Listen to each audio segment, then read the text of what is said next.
You know. Yeah, good evening, everybody. My name is Chris Kindle, as Brad said. As we get started with this, I recognize, as I've been doing this now for a number of years, anytime I have a training, if you were a victim of abuse, it might bring things back up. And I just, I want to recognize that and let you know again that it's not your fault. If you are a victim of abuse, you are not the cause, you are not the culprit, you are the victim, you are the overcomer.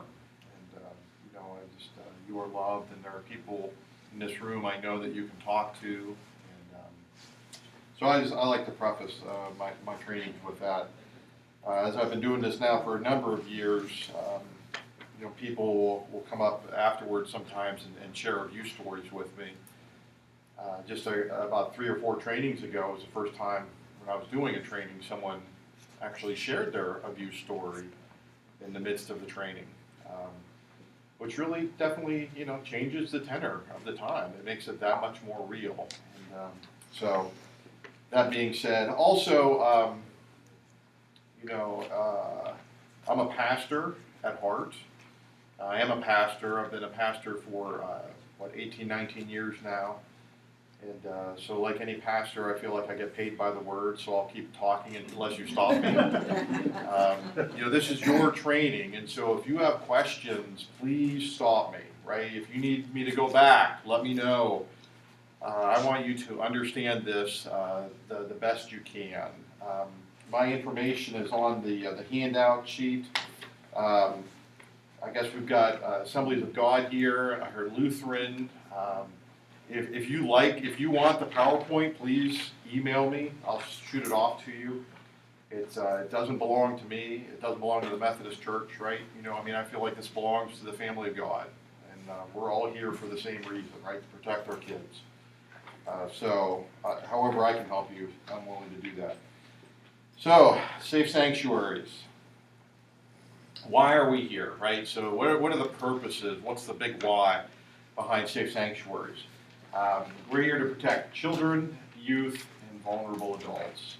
And oftentimes, and so I just put children up there, oftentimes you'll hear me simply refer to children, but when I do, please understand that I'm saying children, youth, and vulnerable adults. Any of the Pennsylvania law codes refer to children, but they're referring to everybody 18 and under. So sometimes I just defer to that type of language, but understand what I'm saying when I say that. We're here to protect volunteers, right? We're here to protect all of you who serve your church, as a way just to, give glory to God, and you want to serve as part of your discipleship. You're here thinking your church is doing everything it can to protect you. And Safe Sanctuaries is as much for you as it is for the children and youth that we serve. And you'll hear me say it once, you'll hear me say it a handful of times tonight, an accusation does not need to be true to ruin a life. And so I've heard those stories as well. So it's here to protect you. And it's also here to protect our ministry, right? It's here to protect the name and the reputation of Jesus Christ. And we'll talk more about that soon. So every church is required to have a policy. And I would believe this goes across denominations. So whatever church insurance company you have will require you to have a written safe sanctuary policy, a written children protective policy. And if you don't have something like that, they don't have to protect you, right? So all that money we've been paying to Church Mutual or Brotherhood Mutual or whatever insurance company we have, if we don't have something in writing, they do not have to care or protect us if something happens. So it is very important. It's of the uttermost importance just for financial stewardship that we have something like that in place. And we're protecting, what that policy does, it's protecting them from bodily harm, from emotional damage, and spiritual destruction. I like to think there's a handful of ways that we can view safe sanctuaries, right? And often one of the ways that we view things is through the lens of, what's in it for me, what's in it for us. And so when we look at safe sanctuaries through that lens, you say, well, what's in it for us to have a good safe sanctuary policy? And so one of the ways that we can view it's, well, if we have a good safe sanctuary policy, if we're known as a church that cares for, protects our children and youth, we're more likely to get young families, right? Because they're more willing to bring their children to us. As a father of a 12-year-old little girl, that's definitely one of the ways that I evaluate every church that I visit. Is how well do they treat my treasure? How well do they treat her? Most of the time, I'm really happy. I'm thrilled. But there are churches I visited that I would never take her back to, right? Because they don't treat her well. Mm-hmm. They don't protect her in a way that I think she needs to be protected. And so that's definitely one of the ways that we can view safe sanctuaries, but I don't think it's the way that we should. Another way that we can view safe sanctuaries, the what's in it for us thing, again, that financial card, right? An accusation of abuse inside the house of God, you're looking at 6 figures, maybe 7 figures or more. Everything that the church has done to build up and purchase, the facilities, all could be wiped out in a single blow. Again, it's a good reason, but I don't think it's the reason that we should be viewing, or how we should be viewing safe sanctuaries. Another way that I think we could view safe sanctuaries, again, through that lens of what's in it for us. I've served 3 local congregations before going on staff with the denomination. In each one of those churches, I was able to define, label with a single word. And I think people in our communities do exactly the same thing with our churches. Right? That's the church, if you visit, they actually greet you. That's the church that if you visit, they bring you a warm plate of cookies. That's the church with those great spaghetti dinners. That's the church where the abuse happened. The mission statement of the United Methodist Church is that we are called to make disciples of Jesus Christ for the transformation of the world, right? That's the purpose of all of our churches. And that kind of label, the church where the abuse happened, is going to significantly hinder our ability to make disciples of Jesus Christ. The reason, the purpose of what the church is there for. Now that comes really close to, I think, the reason why we should be doing safe sanctuaries. The reason I think we should be doing safe sanctuaries is a theological one, right? Because we're people of the book and we can think theologically. And so let's talk about that. Take, for instance, the worst possible thing happens, and a child is a victim of abuse within the house of God. And as a result of that, they begin to connect the pain of abuse with Jesus. And because they've connected the pain of abuse with Jesus, hold Jesus at an arm's length for 50, 60, 70, 80, 90, 100 years that they have here on earth. And because they've held Jesus at an arm's length, that they miss out on the love and the joy and the hope and the purpose that having a relationship with Jesus brings. And that's just in the short term. So let's carry it out even further, right? Because we're theological people. We're people of the book. We can think eternally. So that child who's a victim of abuse within the house of God, who's connected the pain of abuse with Jesus, doesn't make a relationship with Jesus their own. They leave this earth and they enter into eternity not having made a relationship with Jesus. And the church will have participated in the destruction of a soul. That is why we're here tonight. So that no child ever would connect the pain of abuse with Jesus, right? Because we're called to make disciples. Go and make disciples, all the nations, not destroy people. And so that's why we're here. That's the kind of thing that keeps me up at night. And so that's the purpose behind our time tonight. And so every congregation needs to take seriously, this work, this difficult, this hard work of having a policy for the protection of children, youth, and vulnerable adults. Now, there's a handful of scriptures that go along with this, and so I don't want to go through all of these. But Jesus loved kids, loved having them. You can see Jesus having kids on his lap and playing with them and laughing with them. If you do anything with kids, I'm going to wrap a millstone around your neck and chuck you in the river, right? I mean, it's some heavy stuff.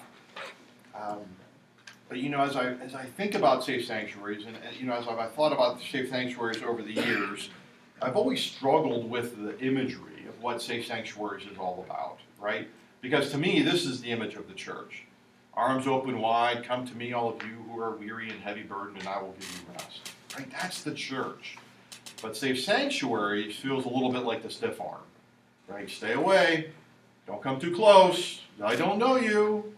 Stranger danger, right? So how do we rectify this with this? And I was at a friend's funeral a little while back, a friend's father's funeral, I should say. And the pastor was reading John chapter 10. And the scripture was where Jesus is the gate. And instantly it came to me. I'm like, that's the beautiful image of what Safe Sanctuaries is all about.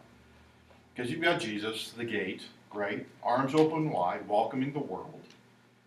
And those who are most vulnerable, those who are weak and wounded and weary, are behind him. And in order to get to them, you've got to go through the gate, right?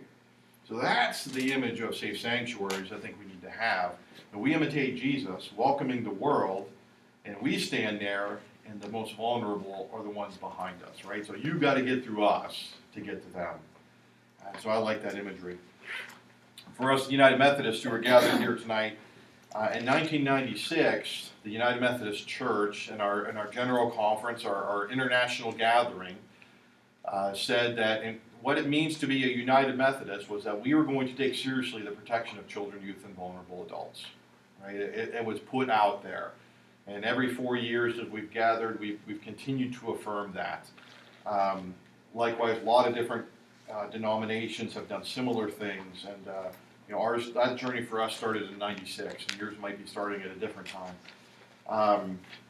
The idea of the church, again, arms open wide, reconciling a broken world to a holy God.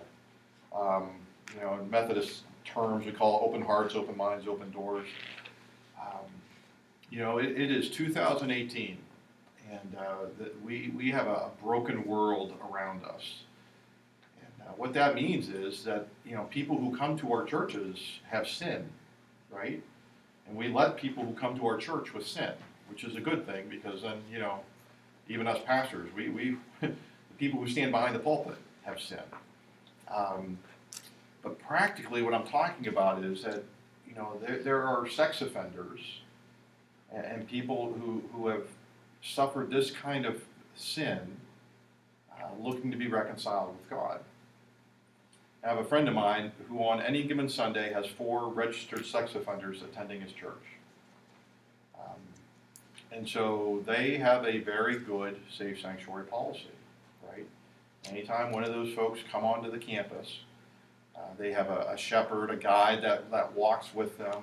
They have to notify the church when they're going to be there. They're not allowed in certain areas, right? Because we're the church. And this is where broken, sinful people come to be made right with God. There's not a list of sins above our door that says you're allowed in unless you've done this. For all have sinned and fallen short of the glory of God. And so those folks who have that kind of history of sin, we have to be very careful of. Our often we'll encourage churches to look up, Pennsylvania Megan's Law, type in your zip code, and just to be aware of the registered sex offenders in your area. Right? So if somebody would come into your church, that you might recognize them, and then begin to take those steps to keep your church safe, your children safe, and to keep them safe as well. And so we'll talk more about that later. And then also the Pennsylvania laws, right? As Pennsylvania has kind of kept up with the times and has been adapting their Child Protective Services law, we'll be talking about how they impact us as the church. Oops. Okay, here we go. Statistically, so, and I share these with you. This isn't a scare tactic, but as I've been doing this now for a number of years, there are many places, many churches I've gone in, they say, well, we don't need to do this, right? We know everybody. We're a small church, we're a small community. So I share these statistics so that you recognize just the pervasive nature of this sin. And so statistically, there are 3 million reported cases of child abuse every year. That's 8,219 a day, 342 an hour, more than 8 every minute, more than 1 every 15 seconds. So that means in the 2 hours that we may be here tonight, there will be 684 cases of child abuse, just in the time of us talking about it. I was a criminology undergraduate before going into ministry. And when I read that 3 million reported cases a year, what I see is that means there are at least 6 million, if not 7 million cases of child abuse happening, of which only 3 million are reported. Because actual and reported vary greatly. And this type of crime is incredibly underreported. By the age of 18, 1 in every 3 girls, and it's actually 1 in every 6 boys, and depending on the study that you read, 1 in every 5 boys is sexually abused. And so again, if you don't feel like this is something that we need to be paying attention to, on Sunday, do the math. 1, 2, 3, 1, 2, 3, 1, 2, 3, or 1, 2, 3, 4, 5, 6. 1, 2, 3, 4, 5, 6. And you'll begin to see the pervasive nature of this evil in our world. And us putting our heads in the sand is not going to make it go away. We've got to imitate Jesus and be the gate and protect the most vulnerable who are behind us. Some definitions for us. Children birth through 6th grade, youth or 7th through 12th grade. Again, that is the demographic that all of the Pennsylvania laws deal with, right? 18 and under. Vulnerable adults fall into 2 different groups. We have those who are mentally or physically disabled, physically challenged. But also, Safe Sanctuaries would say that anybody who works with children or youth is considered a vulnerable adult, right? Because an accusation does not need to be true to ruin a life. Safe Sanctuaries is as much for the people who are working and serving the children and youth as it is for the children and youth themselves, right? So all of you would be considered a vulnerable adult in the eyes of Safe Sanctuary. Now the definitions now come from the Criminal Law Code, Pennsylvania Criminal Law Code. Physical abuse. Physical abuse is defined as abuse in which a person deliberately and intentionally causes bodily harm to a child. It can be shaking, punching, slapping, using a belt, using lit cigarettes, any kind of like physical attack you can think. Some red flags for us to be aware of, hostile or aggressive behavior towards others, fearfulness of parents or other adults, destructive behavior towards self, others, or property, burns, facial injuries, patterns of repetitious bruises. Right? There's always that, I remember the illustration that has just been used over and over again over the years. You've got that hot Pennsylvania summer and you're doing a vacation Bible school. It's like 98 degrees with 120% humidity. And you've got that young guy who comes and he's wearing long sleeves and long pants, right? And he doesn't want to roll up his sleeves because he doesn't want people to see the burns or the bruises. God give us the eyes to see that we might step in and stand in front of someone who's experiencing abuse. So that's physical abuse. And we have emotional abuse. And emotional abuse is defined as abuse in which a person exposes a child to spoken and or unspoken violence or emotional cruelty. Emotional abuse conveys this sense of being worthless, of unlovable or unloved. Emotional abuse is extremely damaging.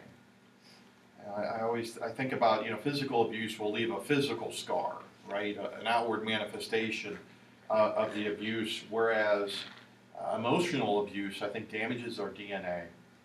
A lot of what I feel like what I've dealt with as a pastor with adults, I often wonder if it stems from emotional abuse that people have suffered as children in their younger days. Emotional abuse is extremely difficult to prove. When I've done this training, I did this training one time in Grove City, and Mercer County CYS was a part of it. And the lady who had been working for CYS for 17 years said in her 17 years she's only ever seen 2 cases of emotional abuse go to trial. Extremely hard to prove, extremely damaging to the individual. So some signs, some red flags for us to be aware of: exhibiting severe depression or withdrawal, exhibit a severe lack of self-esteem, failure to thrive, speech or eating disorders, going to extremes to seek parental approval, extreme passive-aggressive behavior could all be a sign or symptom, a silent hand up, hoping somebody will see of emotional abuse. And then we have neglect. Neglect then is defined as abuse in which a person endangers a child's health, safety, or welfare through negligence. This is by far the biggest category of what CYS deals with. It's about 70% of their caseload is actually deals with this area here. Neglect, it could fall into lack of medical care, lack of dental care, lack of shelter, lack of appropriate clothing for the season, even lack of affection or affirmation could all be considered neglect. And so some symptoms, some signs for that, like failure to thrive, pattern of inappropriate dress for climate, right, because they don't have the right clothes for the season, begging or stealing for food, chronic hunger. It's not that teenage boy with the empty leg, but it's, just somebody who is always looking for food because they don't know where their next meal is. They hide food. Depression, untreated medical conditions, or poor hygiene could all fall under this rubric of neglect. I remember a couple of years ago standing in my front door. It was, January. It was one of those really cold, snowy days where the Canadian polar vortex had invaded. It was like 5 degrees, and I'm all nice and toasty inside. I've got my cup of coffee, and I'm looking at my road, and I see this this teenage guy who lives on my road. He's probably 14, 15 years of age, and he's walking to the bus stop. So he's crossing right past in front of my house, and he literally, it's like a 5-degree day, and he's wearing boots, shorts, a t-shirt, ski gloves, and a ski mask, right? And so I start to, oh my gosh, there's abuse happening on my street. I've got to do something. And I see a couple of you smiling because you must know teenagers. So my wife, who's a teacher and far smarter than I am, said, Chris, she calms me down and says, look, those parents are probably there pulling their hair out trying to get that young guy to dress appropriately. He probably snuck out. And she's right. I've seen him other days come to the bus stop, better dressed. He probably snuck out that day wearing his stylish ski mask. But if I had seen him walk to school all winter long like that, or watched him walk that way for a month, that might have been something for me to be aware of. Like there's something wrong with that. I was out this morning. I was taking my dog for a walk. I thought it was cold this morning, and there was a teenager at the bus stop, just t-shirt and shorts. I'm thinking, gosh, teenagers have something wrong with them. It's proven. What Mark Twain said about teenagers, kids, when they turn 12, put them in a barrel and leave a hole open, so you can feed them and give them a drink. And when they turn 16, seal up the hole. So, that was Mark Twain's advice for teenagers. So we've got physical abuse, emotional abuse, neglect. That would be physical abuse. Right. Don't follow that advice. You didn't hear that from me. So sexual abuse. Sexual abuse is defined as sexual contact between a child and an adult or a more powerful youth when it occurs, right? Because a youth isn't able to consent. This isn't just intercourse. It could be incest. It could be fondling. It could be exposure to or exploitation to pornography. All kind of falls under this rubric of sexual abuse. And so some things for us to be aware of, unusual advanced sexual knowledge or behavior could be a red flag. Depression, cries for no apparent reason, promiscuous behavior, difficulty walking or sitting, bruised or bleeding in the vaginal or anal areas, exhibiting frequent headaches, stomach aches, or extreme fatigue, or sexually transmitted diseases. Could all be a red flag. A silent hand up saying, would somebody please see the hell that I'm going through? Some other things for us, specifically for the church. Unusual nervousness or anxiety at being left alone in a nursery or Sunday school class. Reluctance to participate in church activities once enthusiastically approached. right? Susie just maybe could have had a fight with a friend, or maybe it's something worse. God give us the eyes to see. Comments such as, I don't want to be left alone with so-and-so. That really should make our ears perk up. Nightmares, hostility towards child care worker or teacher could all be a red flag. That something really terrible is happening. Okay. All right, here we go. Next, we have ritualistic abuse. Now, everything I've covered so far is in the Pennsylvania Criminal Law Code. Okay, ritualistic abuse does not exist in Pennsylvania Crime Code. Joy Melton, the person who wrote Safe Sanctuaries. Let's see if I have that book. This is a great book to have here. If you don't already have this, Safe Sanctuaries, this is available on Amazon. Because there's forms in there, there's lots of information. She has seen so much and heard so much, and so she's included ritualistic abuse because, again, we're a theological people. And I'll explain it. Hopefully it'll make a little bit more sense after I do that. So ritual abuse is defined as abuse in which the physical, sexual, or psychological violations of a child are inflicted regularly, intentionally, and in a stylized way by a person or persons responsible for the child's welfare. So Joy tells a story, and unfortunately it's a true story. There's a church someplace down south that had a children's church, right? And so mom and dad would drop off little Johnny and little Susie downstairs so that they could sing, songs like This Little Light of Mine, learn about Shadrach, Meshach, and Abednego, while big church is happening up above, right? Well, in this particular church, a group of Satanists had infiltrated the children's ministry, and specifically the children's church ministry. And so instead of being a time of worship, what was happening is that these children were being taken off site. There were satanic rituals being performed, and there was a sexual component to it as well. These kids were told that if you say anything, we're going to kill your mom and your dad. And so it kept the children quiet for 2 years.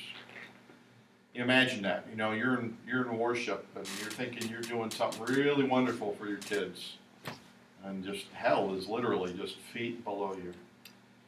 And so one Sunday, a brave little girl came running out saying, run, mommy, daddy, run, run, they're going to kill you, they're going to kill you, and everything began to crumble.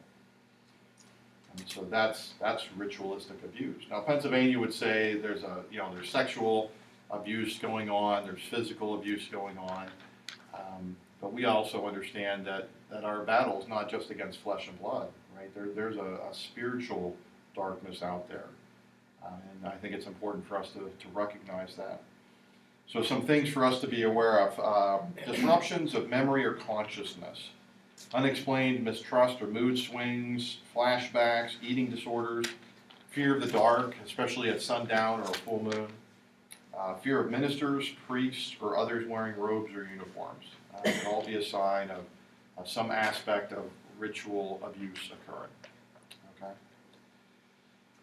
Whew. All right, that's the yuck part, right? We got the yuck part taken care of. All right, we don't have to talk about that anymore. But the cool part is now we get to talk about, okay, so this is what is out there. How do we create a place in our church that is safe for our children and our youth and our vulnerable adults to exist?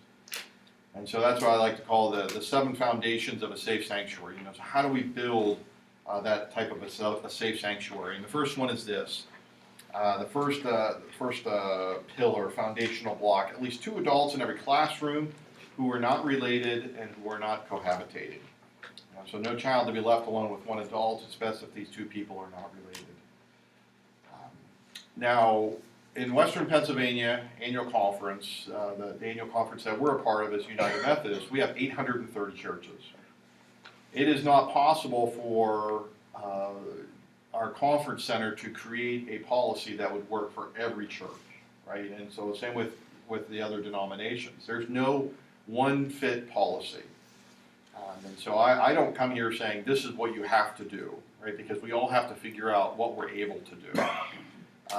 And I say that at this point because this is the one that gets altered the most of the best practices. And the way this one gets changed is that churches will choose to say, we will have 2 adults in every classroom, period. And they do that because they recognize, volunteers are hard to come by. And so if Mr. and Mrs. Smith got married, they probably like each other and probably like to teach a Sunday school class together, right? Now the problem with having a husband and wife or a cohabitating couple teaching a Sunday school class together or a youth group together is that, I'll use me and my wife as an example. So if I'm teaching a class with my wife Jan, and I'm accused of abuse, something happening, right? Jan's got some skin in the game. I make more money than she does, so she's going to lose a big portion of the family income if something happens to me. If I have to go to jail, it's really going to mess up the family dynamics, to say the least. Her name is the same as my name, and so it's going to be dragged through the mud. Our daughter is going to be associated with all of this, right? And so Jan's got some skin in the game. And so the courts are going to look at her testimony differently than if it was a complete stranger. And so if I'm teaching a class with any one of you, right, you would hopefully feel bad for me, right, because I didn't do it. You would feel bad for me. But the truth is, your life isn't going to be negatively affected. Your income is not going to take a hit. Your reputation is not going to be sullied, right? Your children aren't going to suffer as a result. And so it's as a vulnerable adult, right, as somebody who's serving the church, it is far safer for me to be teaching with not a stranger, but somebody I'm not related to than somebody I am related to. And safer for the children too. So when we put these policies in place, it's less likely that 2 unrelated adults are going to come up with this plan to abuse a child. It's a little bit more likely if the 2 are connected somehow. And so it's safer every way you look at it. Now, if you can't have 2 adults in every classroom, right? So that is the best practice: 2 unrelated adults in every classroom.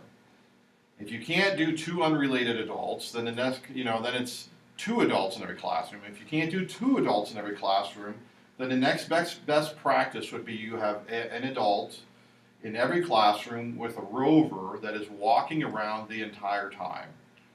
This is not the Sunday school superintendent that I grew up with, that would walk around to each one of the classrooms and collect the Sunday school offering, and collect the Sunday school attendance, and then go sit in a desk and tally everything up. Never to be seen again, right? This job is to walk around the entire Sunday school hour, child ministry time, making sure that all these rooms are being kept safe. The children are being kept safe, the adults are being kept safe. Now, this is kind of the first place where Pennsylvania law begins to have an impact on us in ministry, okay? So beginning July 1st of 2015, the Child Protective Services law says that all volunteers having contact with children shall have, meaning you've got to, you need to, have the Act 33, which is the Pennsylvania Child Line Child Abuse Clearance, and the Act 34, which is the Pennsylvania State Criminal Background Check. Okay, so those are 2 things you have to have. Additionally, if your volunteer has not been a resident of Pennsylvania for the last 10 consecutive years, then they also need to have the FBI fingerprint check, the FBI record check. We'll pass that for right now. And these clearances need to be updated every 5 years. Okay? So it's not just one person in the classroom, it's everybody who has contact with children, serving in the ministry. So all the Vacation Bible School people need to have 3334 and possibly the FBI clearance. All of your Sunday school teachers, all of your youth workers need to have 3334 and maybe the FBI clearance. So, any questions on that? Am I doing that good a job? that there's no confusion. Yes? I'm just wondering, I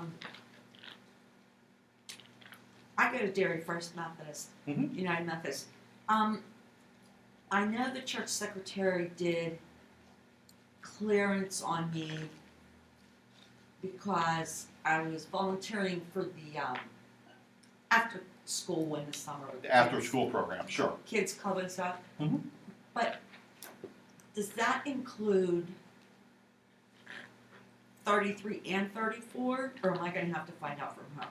You're probably going to have to find out Okay. from them, yeah. If they're doing things right, it should be the 33, 34, provided you've been a Pennsylvania resident for the last 10 consecutive years. So, yeah. And it is every 5 years. So sometimes there's a little bit of confusion with that. January 1st of 2015 through July 20th of 2015, that was when this law came into effect the first time. Governor Corbett signed that law into effect before Governor Wolf became our governor.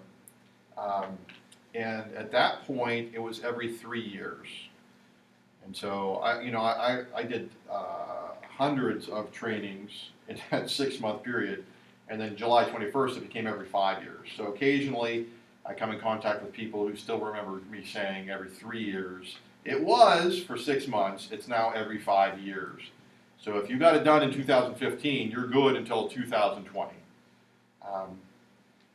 And if you have clearances for something else, like Boy Scouts, Girl Scouts, after-school program, Little League, whatever, you can use them across platforms, right? You don't have to get them for each time you need some. You can just make copies for each of the organizations.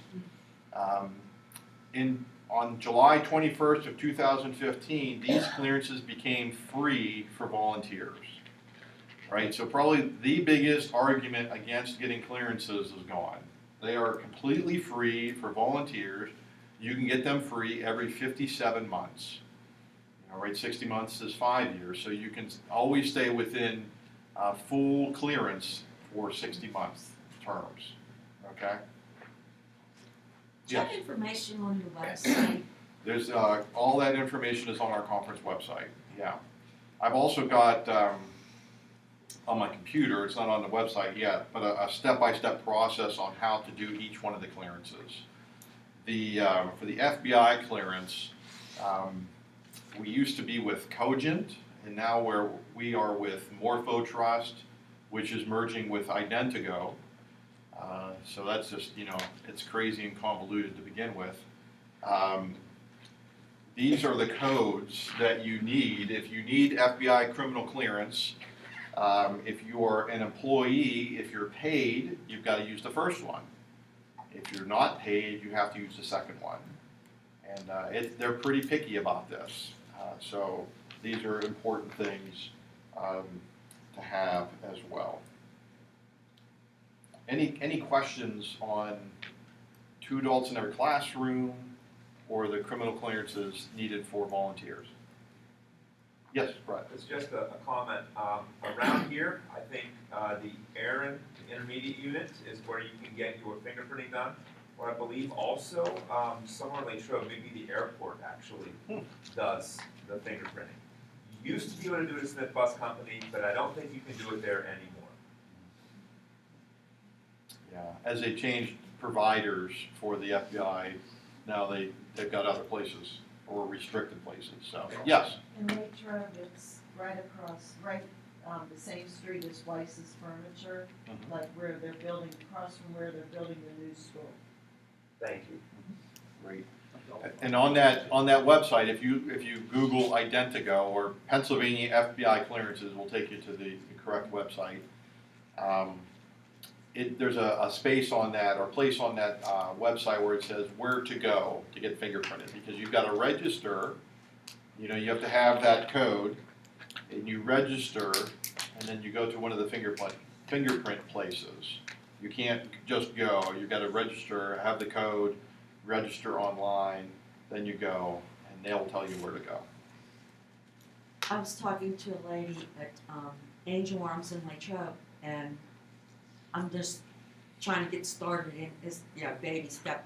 But she did say that if you do it on the computer, to make sure before you send it through that you put volunteer on there. Mhm.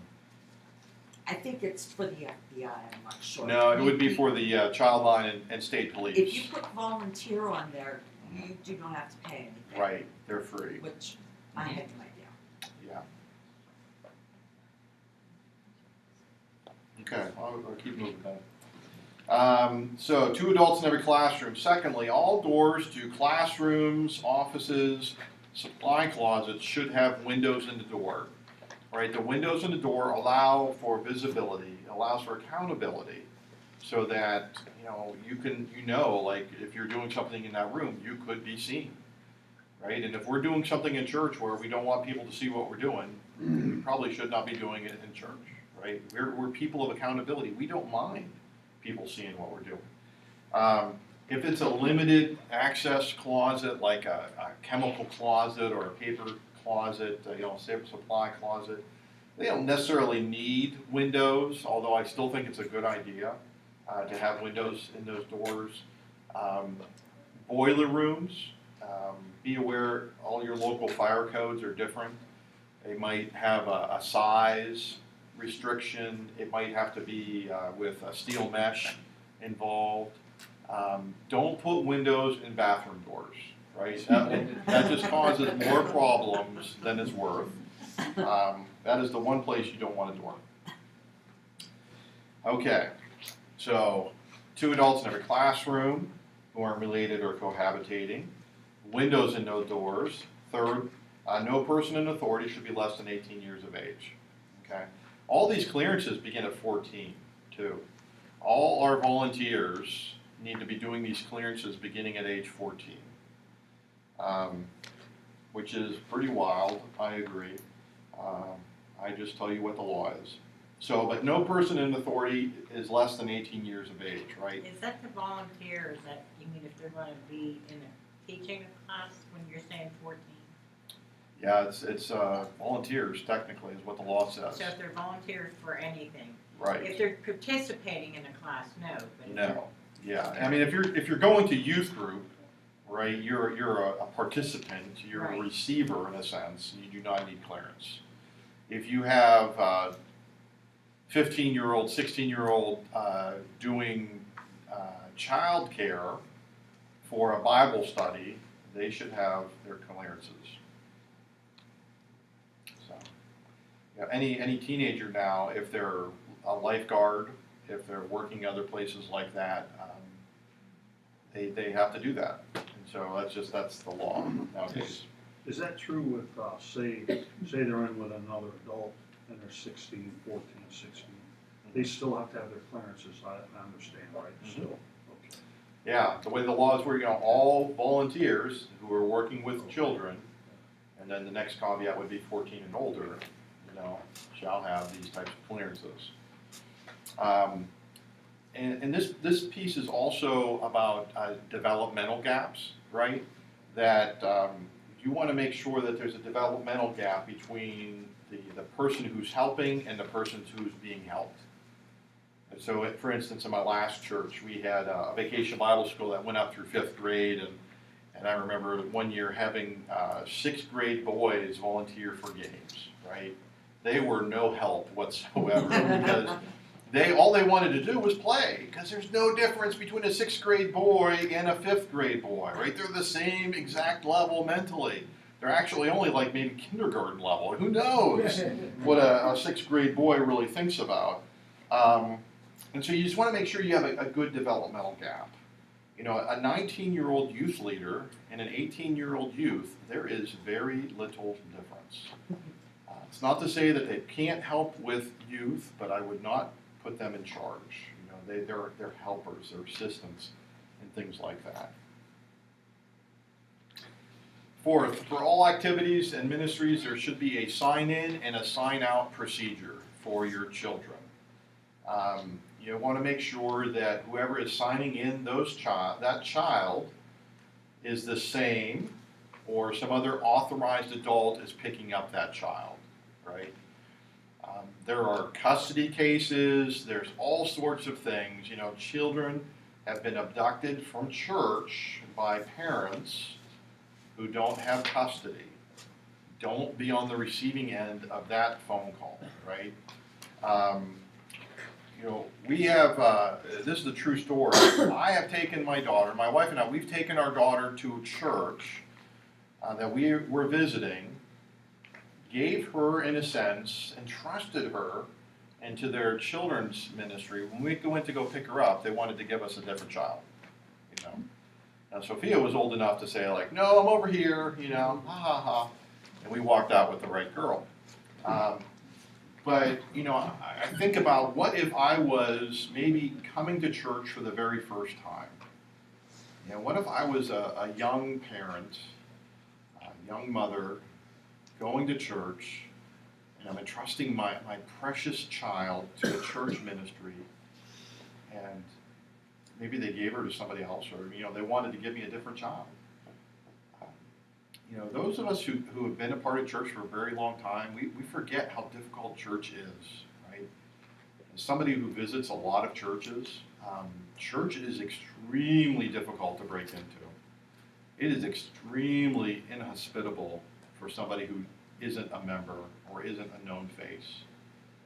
And so something like that could keep somebody away from church for a very, very long time, right? So we have to have our acts together and make sure that we give the right child back to the right parent.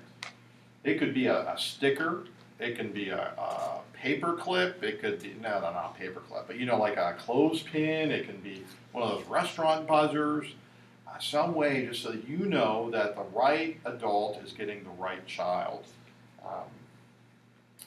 For youth, you want to make sure you do a similar process with youth. Youth is where you'll get a little bit of kickback because they're just simply too cool for school. But it wouldn't be the first time that mom and dad dropped off Johnny and he walks in the front door and out the back door. Right, all the while thinking he's in church and he's not. As I've done this training, you know, like I said a number of times, I did this, there was a pastor who remembered when he was a youth that there was no attendance taken. The youth pastor didn't know who he was responsible for, and so two of the youth, instead of going on a weekend retreat, spent the weekend in a hotel. Now that must have been a very interesting conversation come Monday morning in the pastor's office, you know, as a handful of irate parents and probably a very fired youth pastor, you know, occurred at that point. So know who you're responsible for. And if Johnny breaks his leg during a mean game of Foursquare, right, we also have a written record that he was at church, and so insurance can kick in, right? I forget the name of it, but our workman's compensation insurance or whatever, our insurance can help and take care of things like that. If you have a ministry with vulnerable adults, like mentally challenged adults, know who you're responsible for. If there's a fire, you can grab the list and know, like, okay, do we have 10 people? And you can identify those 10 people quickly. It's a good thing to have. If you have somebody, you know, particularly children, if they come to church drawn by God's presence, you know, drawn by the Spirit of God, not by a parent, we don't want to turn them away, right? God wooed them, brought them to our church, and so as the adult, we signed them in. You know, we take responsibility and we sign them in. Youth, you know, you kind of stand there and make sure that the youth signs in. And somebody brought up this morning, youth don't sign their friends in, right? You sign yourself in. You don't sign somebody else in, because that just can lead to shenanigans as well. So you see, you know, hopefully you're beginning to see how we're layering this. You know, 2 adults in every classroom, they've got windows, there's a developmental gap, all that kind of stuff. And now we have a 6-month rule for new attenders, right? Call this the 6-month hospitality rule. And what all that means is that we want to know who is working with our children and youth. We don't want somebody, the first time we meet them, we don't want to say, here you go, come right on in, have access to our most vulnerable, right? The 6 months allows us an opportunity to get to know each other. It's almost like a dating process, right? They date us, we date them, we get to find out, you know, Are you suited for children's ministry? Are you suited for youth ministry? You know, and I also believe that in today's world where so much is expected from folks, right? People come to church and they think, well, my child is a part of youth group, and so I'm using your services, so I should be participating, right? I should be giving back, and so I should be helping. Well, as a church, we're able to say, here's a gift of hospitality. We want you just to simply rest and be. Don't feel like you have to serve right now. Go to a men's group, go to a women's group, get involved in a serving ministry, something like that. But when the time comes and you feel ready for it, sure, well, we'd love to have you work with our kids. As I've shared that with countless people over the years, 99% of the time, people are really cool with it, right? Because I think if we explain it well and they're listening, right, they hear it as, wow, we really take care of our kids, right? We take seriously the protection of our children and youth. Now, there has been maybe twice in 19 years where I met somebody on Sunday morning and they wanted to come Sunday night to help with youth group. And so I go into my, my hospitality talk and say, well, don't feel like you have to do this. We want you to get to know us. We want to get to know you. We ask people, to wait for 6 months before getting involved with our youth program. And then they got really irate, and I never saw them again, right?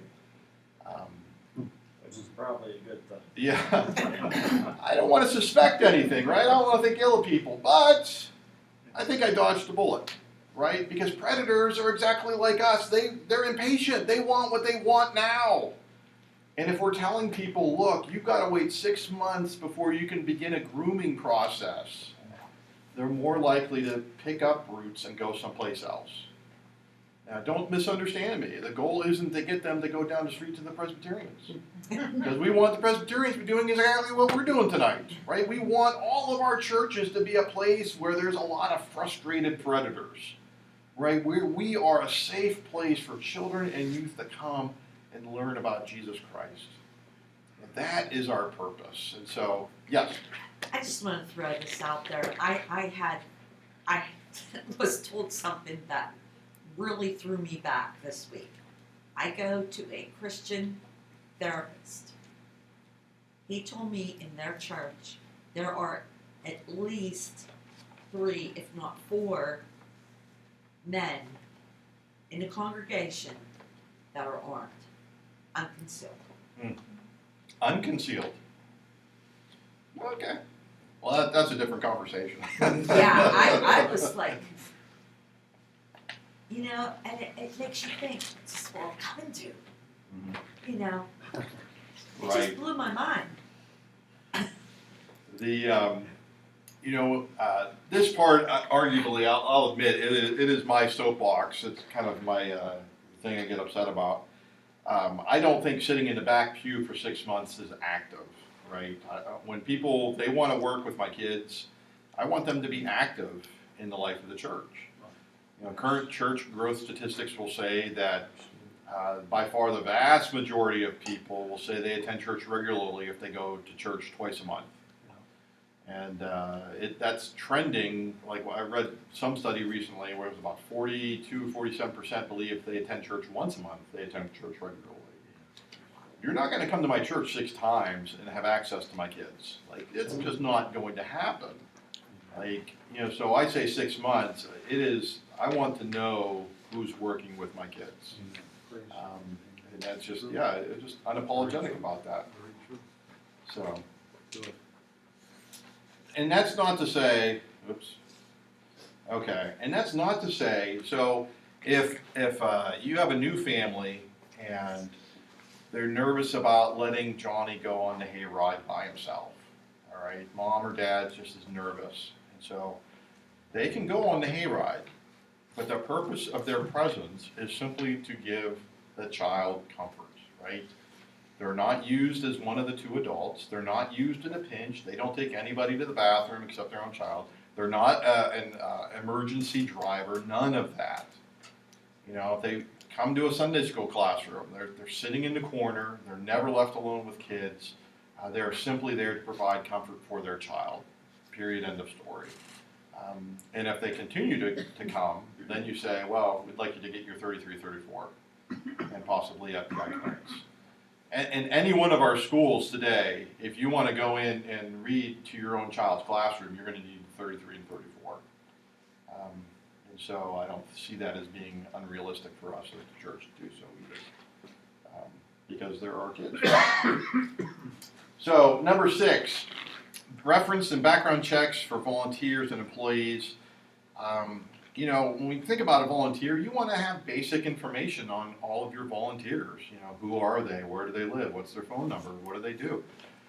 You know, it's a part of that, you know, dating process. You want to know the people that you have volunteering. And if you have somebody who's working, I mean, if you're hiring staff, right, application, references, criminal background check, child abuse background check, safe sanctuary training, Pennsylvania law for paid individuals, anybody who works with or who has access to children, says that they need the 3334 and the FBI criminal clearance every 5 years. Okay, right? So for volunteers, it's only 3334 and maybe the FBI. Anybody who works with or who has access to needs to have all 3. And so a question that I often get is, well, what about the church secretary, right? We have a paid church secretary. Does he or she need to have the FBI record check? They don't work with kids. Correct, they don't work with kids, but they have access to kids. And so we've taken the position as an annual conference to say, yes, they need a FBI criminal clearance. What about our church custodian? Well, they don't work with kids, but they have access to kids. And so we've taken the position saying, yes, they do need the FBI criminal background check. It is crazy, but you have to get fingerprinted every 5 years. I have no idea why. It's government, so that's what we do. And we remember it's for the kids. So I thought that was every 10 years now. it's every 5 years. Is it? Mhm. Okay. Yeah. And again, so these are the codes. If you're paid, you use the top one. If you're not paid, you use the bottom one. And so far, everything we've talked about is kind of defensive, right? We've got 2 adults in every classroom. We've got windows in those classrooms. We've known these people for at least 6 months. They're at least 18 years of age. There's a developmental gap. And so it's the preponderance of things. It's not one that keeps our church safe, but it's the preponderance of them. And this is kind of like our offensive weapon, mandated reporting. And so lots of you remember Jerry Sandusky, and you know, one of the good things that came out of Jerry Sandusky, as God redeemed part of that situation, was it woke Pennsylvania up and said, look, we're a little lax on this reporting thing. And so that's when the CPSL went through another spin cycle and produced what we have now as the mandated reporting law. And so what the mandated reporter law says, any individual, paid or unpaid, okay, pastor is paid, pastors over the entire church, youth pastor, children's minister, or unpaid, VBS worker, youth helper, Sunday school teacher, who on the basis of their role as part of a regularly scheduled program accepts responsibility for a child is considered a mandated reporter, okay? And so practically what that means is if you teach 1st and 2nd grade Sunday school, you're accepting responsibility for 1st and 2nd grade Sunday school class kids. You are a mandated reporter for 1st and 2nd grade Sunday school. That means if you witness or suspect or are told about child abuse, you are mandated by law to call this number and report it. And if you don't, right, there's big fines and there's possible jail time now for the failure of reporting this type of a crime. Childline is a nameless, faceless bureaucracy in Harrisburg that does not care who you are, it does not care who the perpetrator is, does not care who the victim is. Their sole reason for being is to collect information and then send it out to the local children and youth services for them to follow up on. You know, so they provide, in a sense, some mandated follow-up, okay? Because then the local CYSs have like 24 or 48 hours to follow up on anything that's reported to Childline. All right. There used to be, one of the things people would say about CYS was, well, if you have the right last name, nothing's going to happen to you, right? So if you're in Pittsburgh and your last name is Mellon or Carnegie, right, nothing is going to happen to you. Well, Childline doesn't care. They don't know anybody. You know, they're just a government agency. They collect information and they farm it out. That's the good part. The bad part is they're a government agency, and so they're underfunded and they're overworked. And so every children and youth service person who's been a part of one of my trainings have said, yes, that is the law. You have to call them first. As soon as you call and hang up the phone, pick up the phone and call us. You know, you're not doing anything wrong. You're not doing anything illegal. You're simply speeding the process up. They're going to be notified. You're just speeding it up a little bit. So you contact your local CYS department. If you are, if there is some anxiety about handing a child back into the arms of a potential abuser, right? You have a child who's been physically abused, and you think, you know, it's the parent or step-parent that you're handing them back to is the perpetrator, or the person is visibly intoxicated. You cannot withhold a child from a legal parent or guardian, right? That's called kidnapping. It's illegal. In that case, you dial 911 and you call the people who are empowered to do that. And because the police will also get CYS involved really quick, and then you can contact Childline after and just report what you did. So if you witness, suspect, or are told by a child or youth about abuse, you call this number. You can call Childline and it can remain anonymous up until a point, because you can call Childline with a question. You know, is what I saw, is what I suspect a reportable offense? If it isn't, hang up the phone, no big deal. You're not recorded, you're not online, nothing like that. If it's determined that it is a reportable offense, then you tell everything, right? You give your name, you give all your information. They're going to tell you there's an online report form that you have to fill out within like 24 hours. They'll tell you how to do that. And you need to do that because CYS is going to have to contact you and ask you questions, right? Because, you know, we imitate Jesus and we protect the vulnerable behind us. So that's what we do.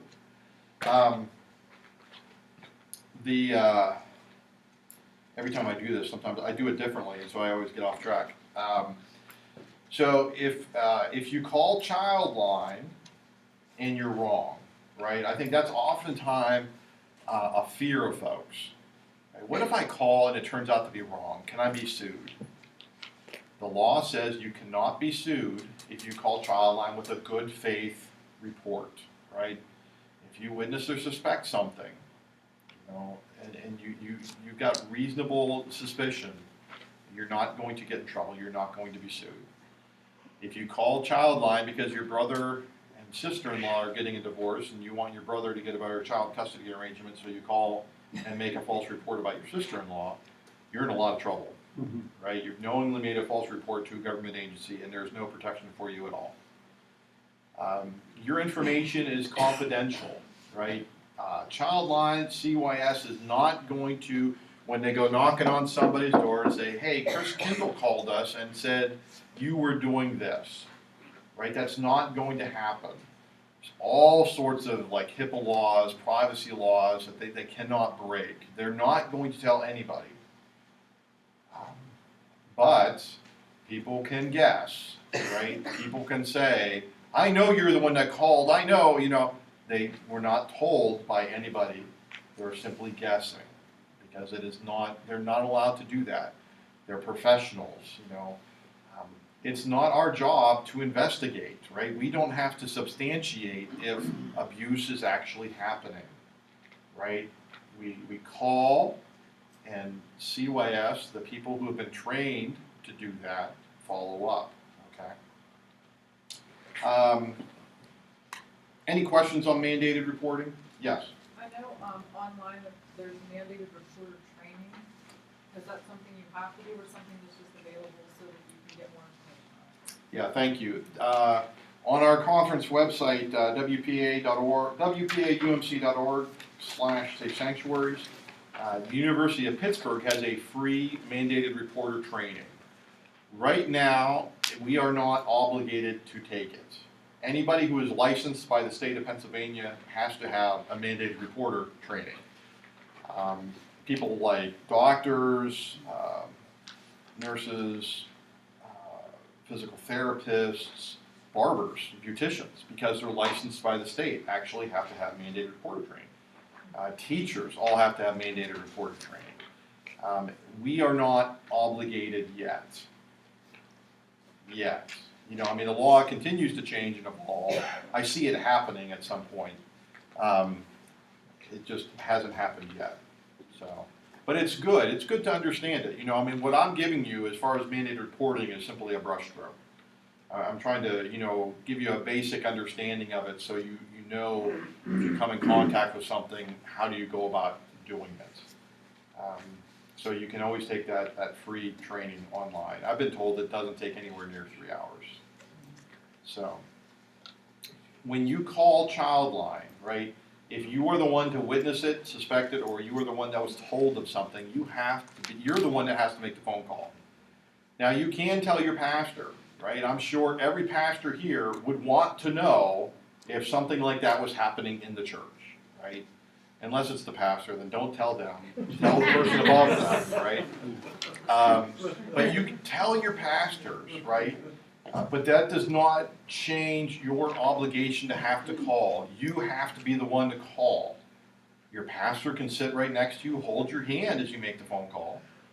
Because pastors, once you've been told as a supervisor, you are now also a mandated reporter and you have to make a phone call. Or you're the second phone call. If you're a youth pastor and one of your youth leaders makes a phone call and tells you as a youth pastor, then you're obligated to make a phone call. And likewise, if you have a children's minister, children's leader, and one of the under people calls and tells the youth children's minister person, then they have to call. So anytime a supervisor is told, then the supervisor has to call. And pastors are over the entire church, mandated reporter for the church. Youth pastors would be over the youth program. Children's ministers would be over the children's program. Okay. Any questions? Any other questions? You know, I'm not a betting person, but I'll guarantee you, I would put every penny I own on it. None of us woke up this morning saying, gosh, I hope today is the day I get to call Childline, right? Nobody ever wakes up thinking, yes, I hope today's the day. But again, if your hair is sticking up on the back of your neck, if you're wondering, am I going to be able to look myself in the mirror if I don't call, then call, right? I think God has given us all some intuition in this. And if you have any doubt, make the call. You very well could be saving a child's life.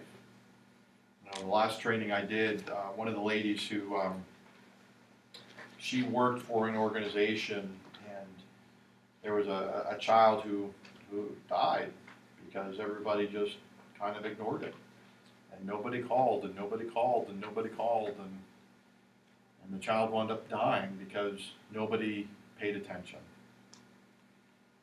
But then we also have those cases where children are saved because a Sunday school teacher recognized something and said, look, you're not going to do this.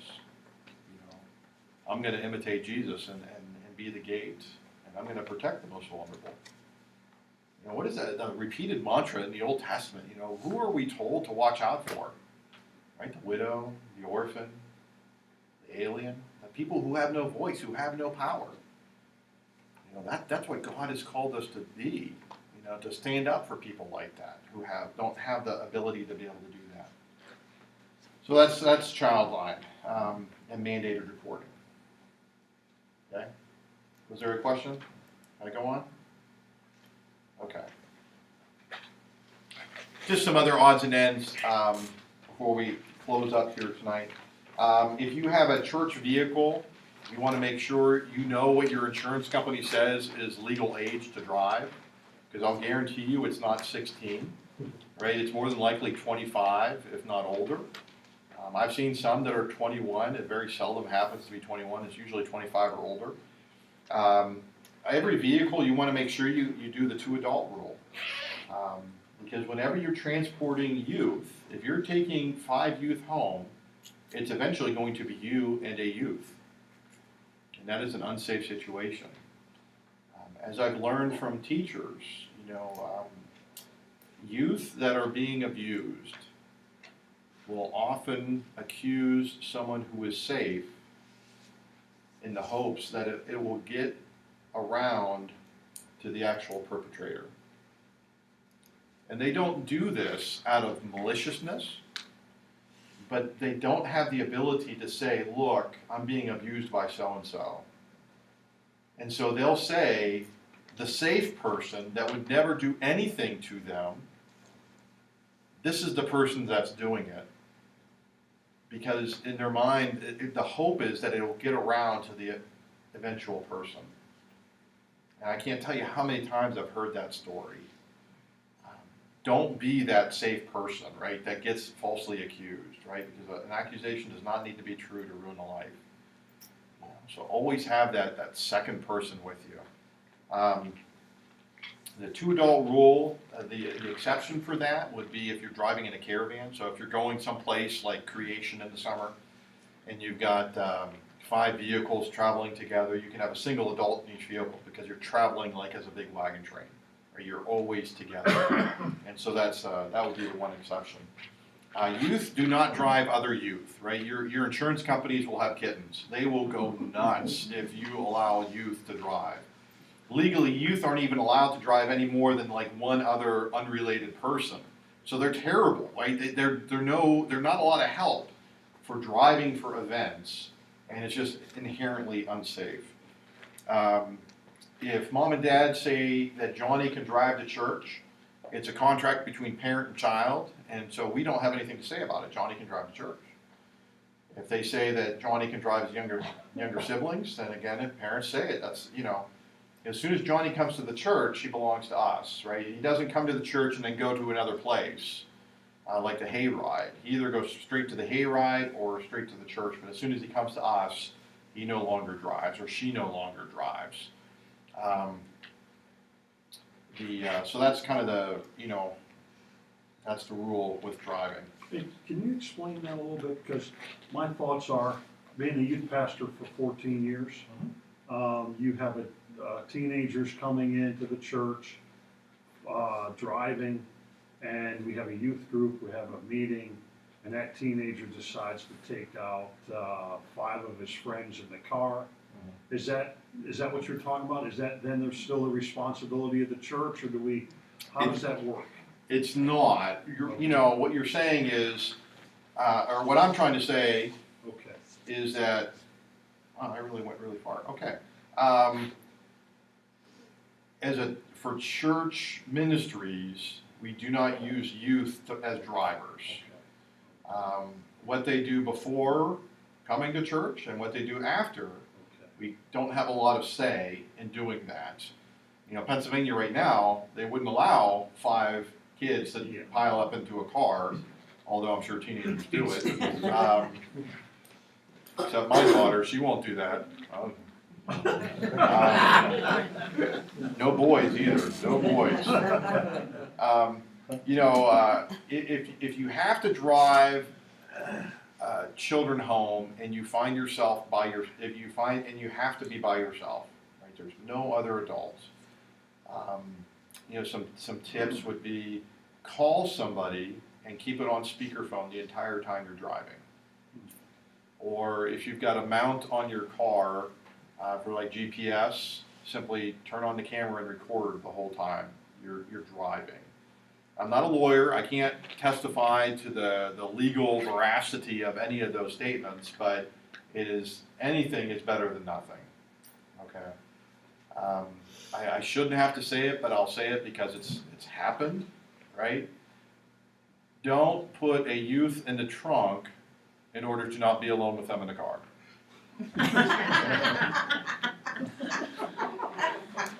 Just saying, don't do it. It's a bad idea.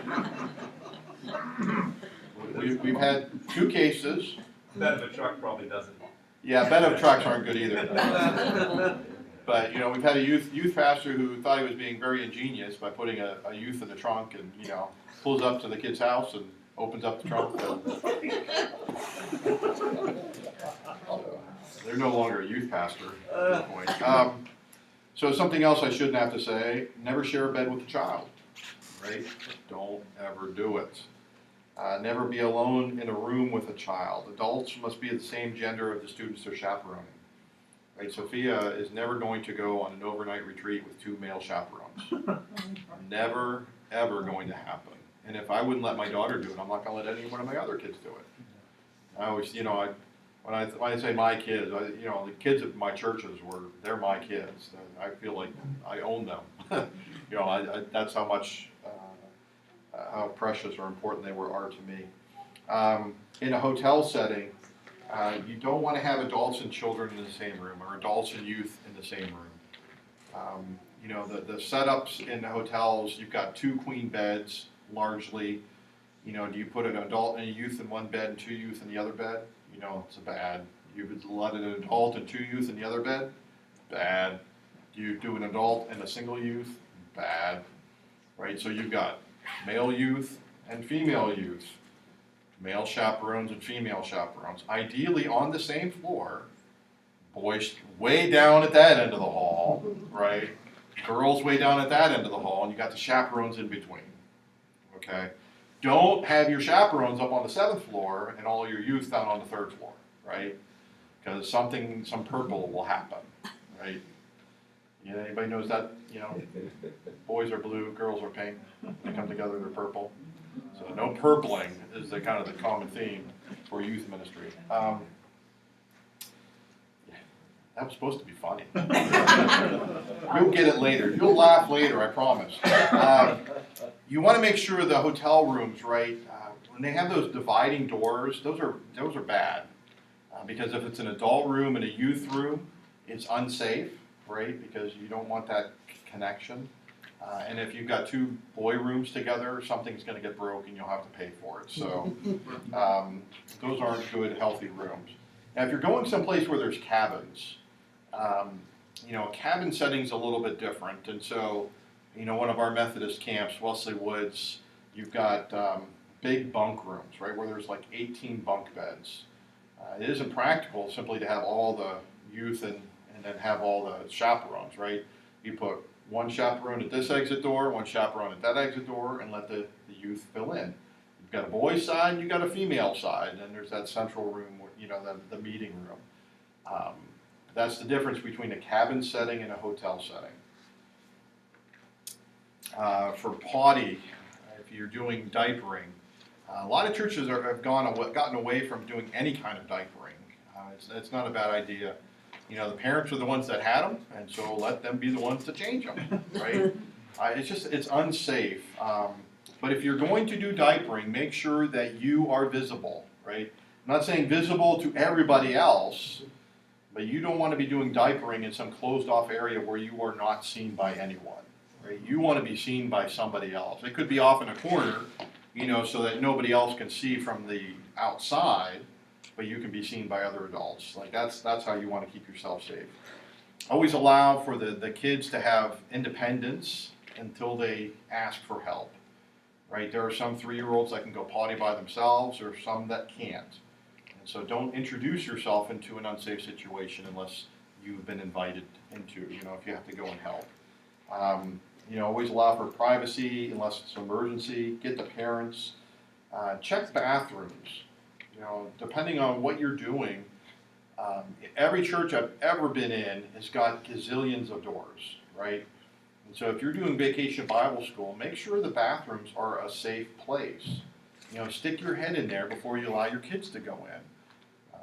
One of the things I always like to do is I will straddle the threshold. provided it's the kind of bathroom where the kids then won't be seen from the outside. But so I've got some ability to know what's going on in here, make sure the boys aren't having a soap fight, but also everybody can see me on the outside.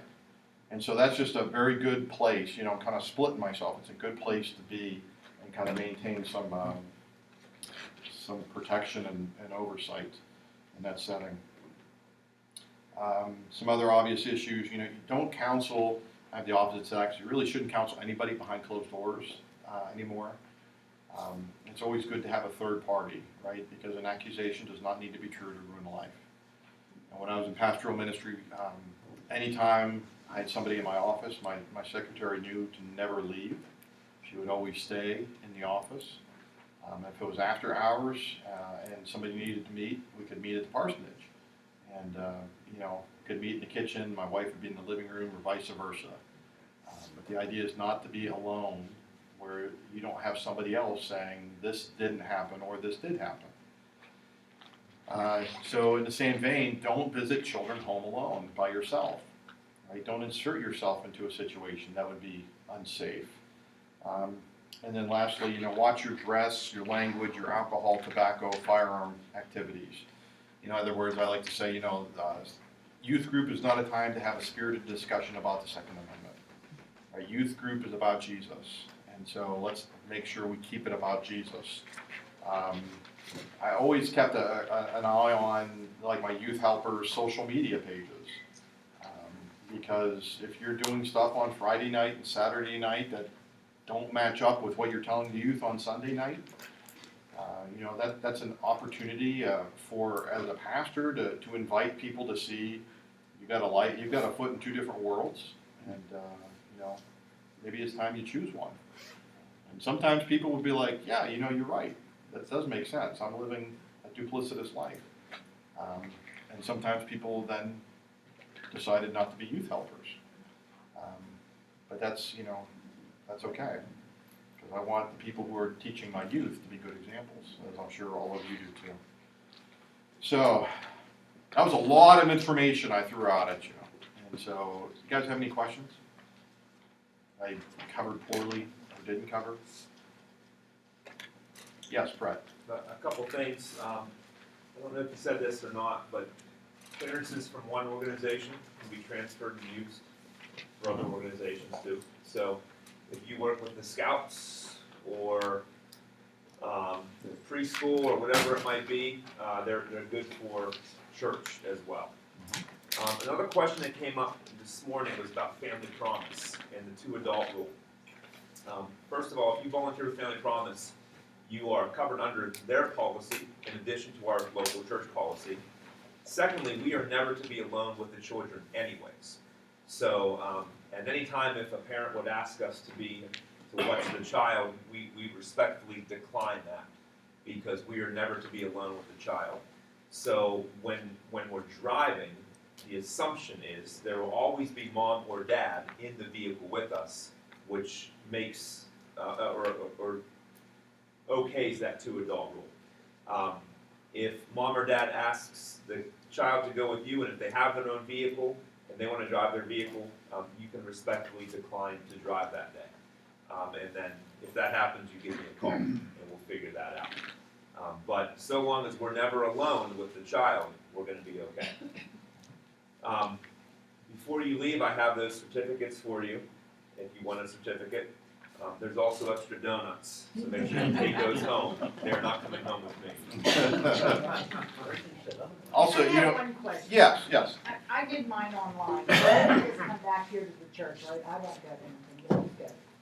The state police one, if you do it online, is instantaneous. You'll get it back, you have to hit print.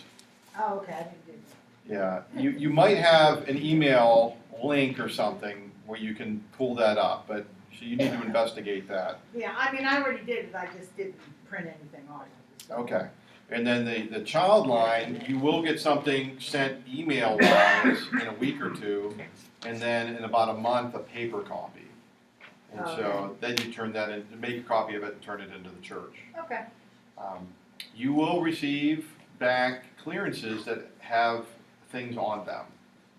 Mostly you'll see things on the state police. You'll see, drunk driving, drug arrests, burglary, breaking and entering. I've seen a lot of different things. They do not, those types of things don't necessarily preclude somebody from helping, right? You as a pastor, you should have 2 or 3 people that are responsible to see these clearances, right? It isn't for everybody's consumption. They're held in confidence, locked up. But if you have somebody, who had a drunk driving arrest a number of years ago, and they've been a part of the church for, this length of time, and you've known them, and, that was a youthful indiscretion, I don't have a problem with them helping, and I haven't in the past.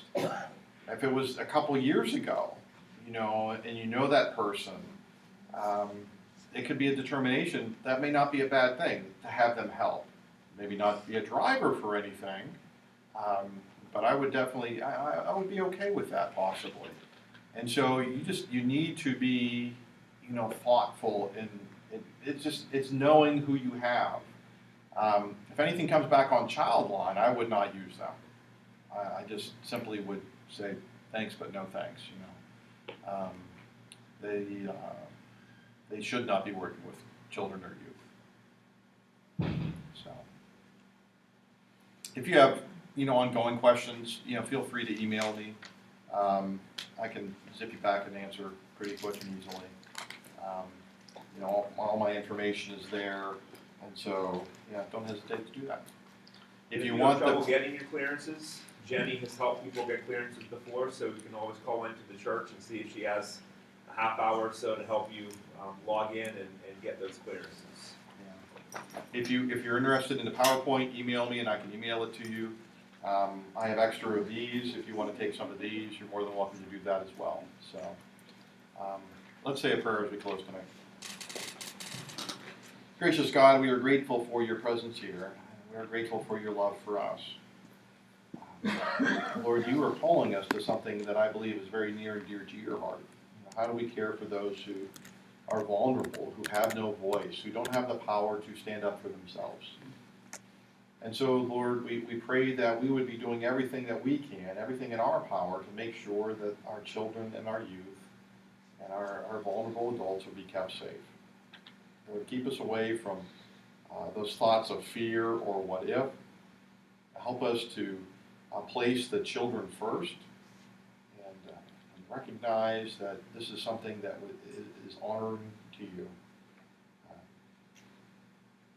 Lord, open our eyes and give us the eyes to see if there's abuse happening.